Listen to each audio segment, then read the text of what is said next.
முதலாம் அஸ்திவாரம் பச்சில கல்ல போல இருக்கு. நீங்க நினைச்ச மாதிரி நம்ம சாதாரண செங்கல் கிடையாது, கற்கள் வைக்கல. இதுதான் விலையேறப்பட்ட கல்லை வச்சிருக்கிறாரு. ஏன்னா விலையேறப்பட்ட கற்கள் தான் அந்த 12 அப்போஸ்தலர்கள். ஏன்னா இயேசு விலையேறப்பட்ட கல்.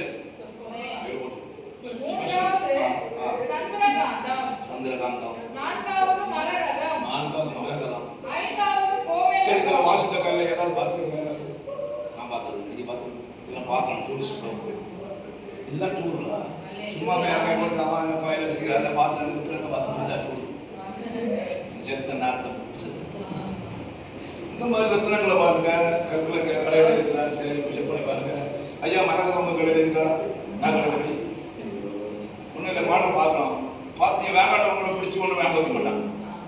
பார்த்துட்டு தலையை பார்த்துட்டு சூப்பர் அங்கே அடுவாரம் அடுத்த வரை குறையும் சொல்லுங்க. நம்ம வரோம் ஆமா புரிஞ்சா நம்ம என்ன பர்பஸ் பண்ணா அவனுக்கு தெரியாது. இல்லையா?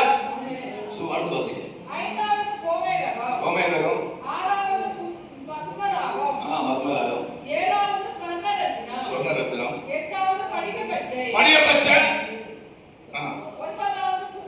புஷ்பராகம், வைடூரியம், சுனிதம், சுகந்தி.